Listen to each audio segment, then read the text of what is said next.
नमस्ते, hello everyone, welcome in today's video. आज हम देखने वाले हैं कोड ब्लू और बेसिक लाइफ सपोर्ट के बारे में महत्वपूर्ण जानकारी। कोड ब्लू जो कि हॉस्पिटल में इमरजेंसी कोड में से एक है।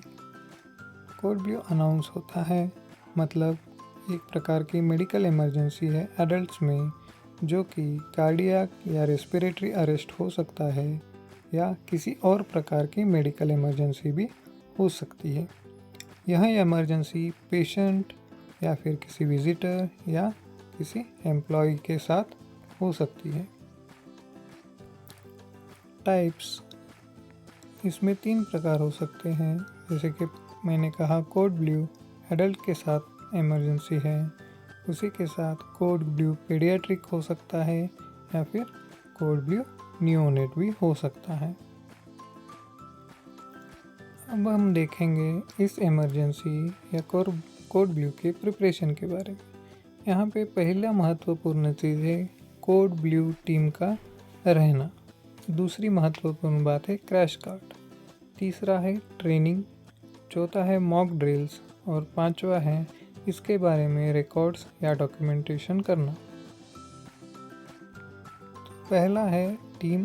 कोड ब्लू टीम बनाना बहुत ही ज़रूरी है, जिसमें डॉक्टर या क्रिटिकल केयर फिजिशियन होना चाहिए, क्रिटिकल केयर या कोड नर्स होनी चाहिए, staff nurse, nursing assistant, nursing supervisor और हेड नर्स, वार्ड बॉय और सिक्योरिटी।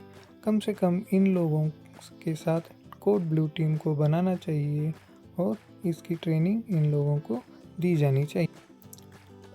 ट्रेनिंग में हम देखेंगे कि बेसिक लाइफ सपोर्ट की ट्रेनिंग रहनी चाहिए, जिसमें से पहला इनिशियल असेसमेंट रहता है, उसके बाद एयरवे मेंटेनेंस और ब्रीदिंग है, थर्ड CPR कार्डियोपल्मोनरी रिसक्सिटेशन और डिफिब्रिलेटर, उसी के साथ इंट्यूबेशन या फिर मेडिकेशन का इस्तेमाल हो सकता है। टीम के हर सदस्य को इसमें से कौन सी जिम्मेदारी देनी चाहिए या पहले ही डिसाइड करके उनको उनकी जिम्मेदारी देनी है और उनको अपना काम पहले से मालूम होना चाहिए।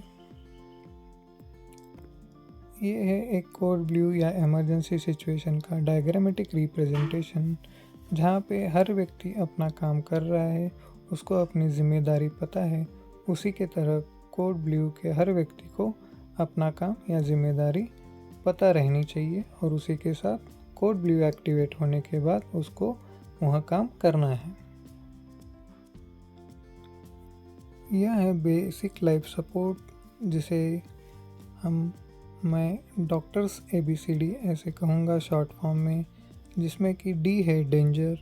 उस घटना स्थल के बारे में थोड़ा सा मुआयना करना है और वो सबके लिए सेफ़ है कि नहीं देखना है।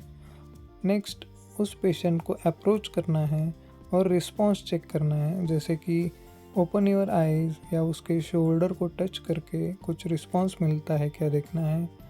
और नेक्स्ट S माने कि सेंड हेल्प। अपने साथी को या किसी और व्यक्ति को जो कि अस्पताल का व्यक्ति हो, उसे एम्बुलेंस कॉल करने के लिए या फिर कोड ब्लू एक्टिवेट करने के लिए कहना है। कोड ब्लू एक्टिवेट होने के बाद कोड ब्लू टीम का मेंबर वहाँ तक पहुँचते हैं तक, या फिर आप उस टीम के मेंबर हैं या आपकी उसकी ट्रेनिंग है, तो आपको ABCD फॉलो करना है, जैसे कि एयरवे ओपन करना है, चेक करना है ऑब्स्ट्रक्शन के लिए। सेकेंड, ब्रीदिंग को चेक करना है, उसमें देखना है, फील करना है या और सुनना है ब्रीदिंग हो रही है कि नहीं, और आप ट्रेंड है तो आपको इमीडिएटली CPR स्टार्ट करना है। तीसरा है CPR में 2 प्रकार है, जिसमें से एक नॉर्मल CPR रहता है और एक CPR विथ ब्रेथ्स रहता है, वो आगे हम देखेंगे।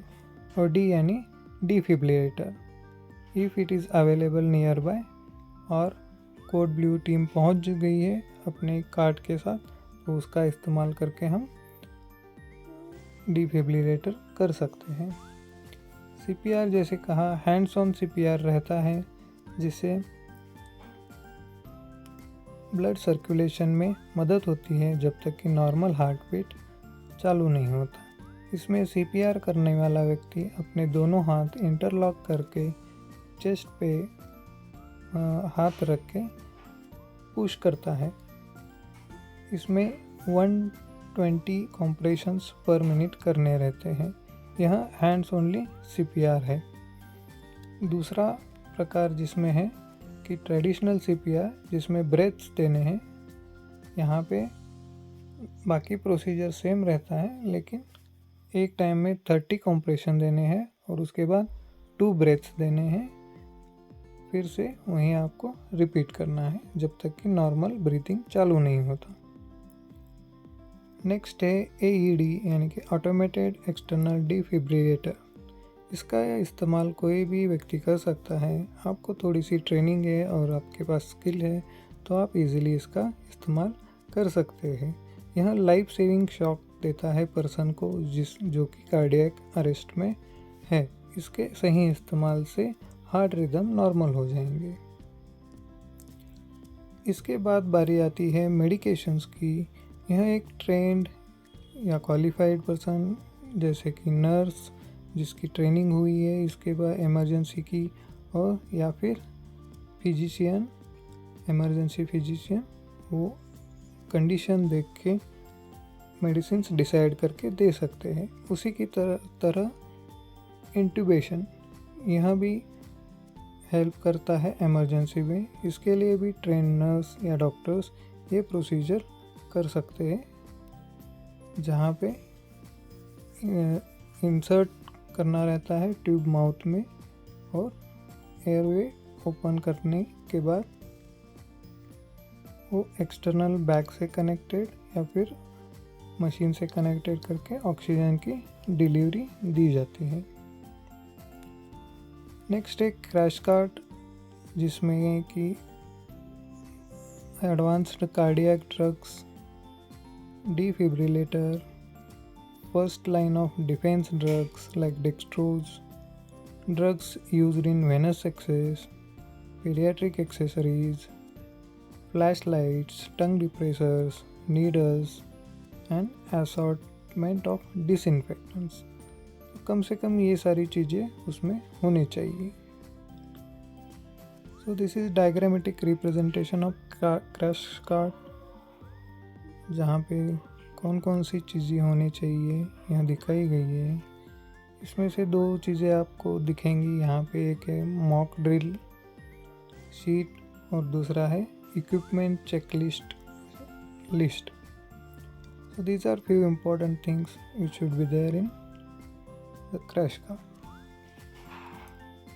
So crash cart अपने हिसाब से आप ले सकते हैं। उसका डिज़ाइन जो ज़रूरत की चीज़ें हैं उसके हिसाब से उनको रखना है, लेबलिंग करना है।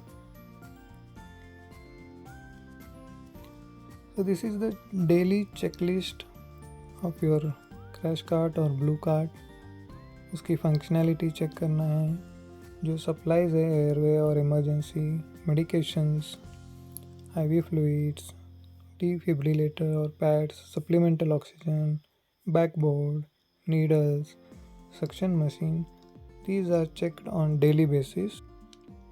अब हम देखेंगे कि कोड ब्लू एक्टिवेट कैसे करना है।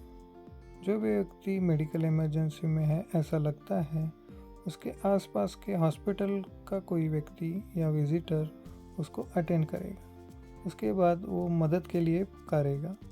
जो भी near by nurse, doctor, therapist है, उसको उस पेशेंट को अटेंड करना है। उसको पहले इनिशियल असेसमेंट करना है और उसके बाद कोड ब्लू एक्टिवेट करने के लिए रिसेप्शन को कॉल करना है, जो कि पास वाले व्यक्ति को या हॉस्पिटल के पर्सन को उनको बोलना है। यहाँ पे इस एग्जांपल में रिसेप्शन को कॉल करने के बाद वहाँ से कोड ब्लू एक्टिवेट हो जाएगा, जिसमें floor, area, ward, room etcetera ये सारे जगह पॉइंट्स उसमें बोली जाएंगी।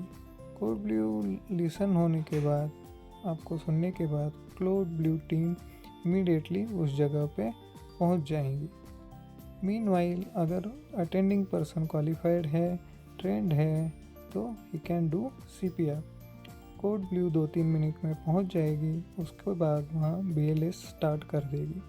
यहाँ पे टीम के हर मेंबर को अपना काम पहले से ही पता रहना चाहिए, जिसके लिए इसमें आसानी हो जाए और इसमें कोई गलती ना हो। इसके लिए मॉक ड्रिल्स बहुत ही ज़रूरी है, जो आपको फ्रीक्वेंटली करना है। उसका एक डेविएशन रिपोर्ट भी रखना है, जिसमें क्या गलती हुई है यह देख के उसके ऊपर करेक्टिव और प्रिवेंटिव एक्शंस लेना है।